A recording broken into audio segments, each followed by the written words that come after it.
Claudia, tenemos a un penalista muy conocido y que nos va a aclarar el asunto, como es el señor Andy Carrión. Sí, él es especialista en Derecho Penal.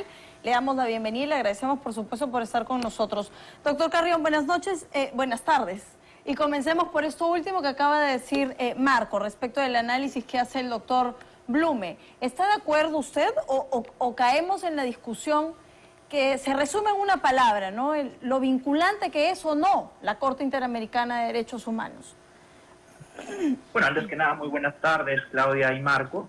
Y he estado escuchando muy atentamente la participación de algunos constitucionalistas que han estado más bien a favor de la decisión de liberar a Alberto Fujimori, que hace poco fue emitida, para ser exactos, el mismo día de ayer por el Tribunal Constitucional. Pero yo creo que aquí deberíamos de valorar algo importante. Primero, de que nosotros somos parte del Pacto de San José, es decir, que nosotros voluntariamente, como Estado peruano, nos hemos sometido a la jurisdicción internacional de la Corte Interamericana de Derechos Humanos, no solamente para respetar las sentencias que emita la Corte Interamericana, sino además también las resoluciones de supervisión de cumplimiento de las mismas sentencias. Y en ese sentido no podríamos hacer una disquisición de que únicamente se cumple con las sentencias, pero no podemos nosotros cumplir o someternos a la jurisdicción en cuanto a resoluciones de supervisión de cumplimiento de sentencias, que es precisamente este último recurso el que ha emitido ya en 3 oportunidades la Corte Interamericana de Derechos Humanos, solicitando al Estado peruano que se abstenga de liberar al expresidente Fujimori. Sin embargo, el propio Tribunal Constitucional lo ha decidido, ha señalado incluso de que estas resoluciones de supervisión del cumplimiento de sentencias no son vinculantes para nuestro país y que de haber algún tipo de problema o inconveniente con su cumplimiento, la Corte Interamericana tendrá que informar a la Organización de Estados Americanos y también el Perú, pues como Estado, tendrá que defenderse a través de algún representante en esta instancia. Sin embargo, yo soy de la idea de que no solamente las sentencias que emita la Corte Interamericana, sino también las resoluciones de supervisión de cumplimiento deben de ser obedecidas por nuestro Estado peruano. Es decir, doctor Carrión, en sencillo, una resolución de supervisión sí tiene esa potencia, ese poder para parar al TC, según usted. Por supuesto, porque si nosotros hablamos, al menos en nuestro ordenamiento jurídico, siempre una jurisdicción internacional, que en este caso es la Corte Interamericana, es la que tiene incluso mucho más valor que cualquier tipo de resolución que se emita en alguna instancia nacional. Puede ser la Corte Suprema o en este caso también puede ser el Tribunal Constitucional. Así es que desde mi perspectiva no hay esa tal diferenciación que habla que solo se cumplen las sentencias que emita la Corte, pero no necesariamente las resoluciones de cumplimiento o supervisión de cumplimiento. Yo creo que ambas tienen la misma entidad de vincular al Estado peruano a su obediencia. Y lo que estamos apreciando, a raíz de incluso del comunicado que emitió el INPE, es ya la inminente liberación del expresidente Fujimori, obligado esta entidad por la resolución que ha emitido el Tribunal Constitucional. Pero aquí también hay que decir algo, porque el INPE pertenece al Poder Ejecutivo como entidad pública, y va a tener que ser el Ejecutivo quien en su oportunidad ante los recursos que pueda presentar la propia Corte Interamericana ante la Organización de Estados Americanos, quien va a tener que responder por que el Ejecutivo cumplió con liberar. Y una pregunta, doctor Carrión. Es evidente que el Ejecutivo ha ordenado que lo liberen finalmente al decidir a través del INPE. ¿Qué consecuencia palpable puede tener esto? Más allá de que el TC le dice ya, si tú ves que no se cumple tu supervisión, infórmale a la OEA, ¿no? Pero ¿qué consecuencia, pues, que uno pueda tocar, ver, tiene esto?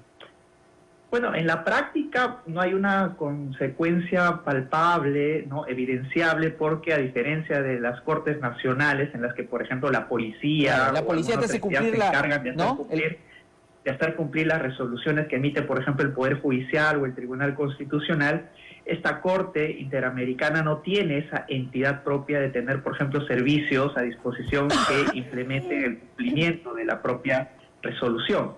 Así es que en el ámbito internacional yo creo que esto va a ser sensible de cara a ver cómo nosotros quedamos en el cumplimiento de los convenios o pactos internacionales como este Pacto de San José, que ahora estaríamos desobedeciendo con la liberación del expresidente Alberto Fujimori.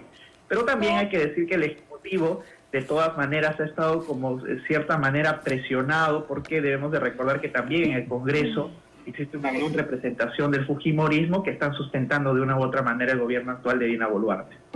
Tengo una pregunta más, doctor Carrión, respecto de lo que la Procuraduría informa, que es la reparación civil, los 57 millones.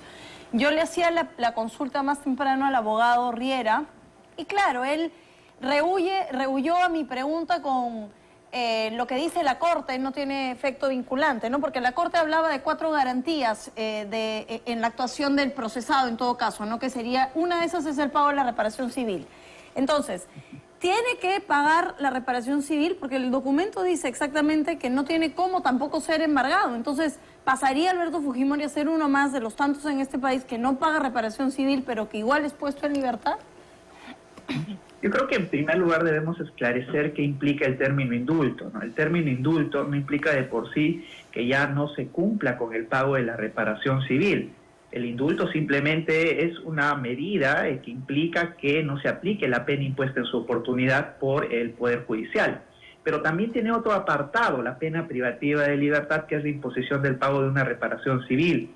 Y el hecho de que haya sido indultado y luego va a ser puesto en libertad no significa que se enerve esa responsabilidad del pago de reparación civil. Otra cosa distinta es que no tenga los medios para poder efectuarlo, pero eso no significa de que no existe una obligación por parte del frente al Estado peruano, que es el pago de la reparación civil. Una consulta, doctor Carrión. Usted que es penalista y seguramente ha visto varios casos de corrupción o casos que tengan reparaciones civiles. Si en el mundo real el señor tiene 85 años, no trabaja, no tiene bienes a su nombre y no se le ha descubierto pues una cuenta bancaria con el nombre Alberto Kenya Fujimori donde se le puede embargar, ¿qué pasa con esa reparación civil de 57 astronómicos millones, que puede ser justa, pero ¿cómo se paga eso, no? Uno puede preguntarse en la práctica qué sucede con una persona que ha sido condenada, que debe pagar estos 57 millones, pero que no tiene ningún respaldo económico, ningún bien mueble o inmueble incluso, que puede ser incautado o embargado por la autoridad para cubrir el monto de la reparación civil. Pues en la práctica lo que sucede es simplemente que deja de pagarlo, ¿no? Y ya, es decir, no existe una consecuencia, no existe prisión por deuda y tampoco existe prisión por el hecho de no cumplir con el pago de la reparación civil. Bien, doctor Carrión, gracias por haber estado esta tarde con nosotros. Ahí está otro lado dentro de un análisis que seguramente va a permanecer durante los próximos días.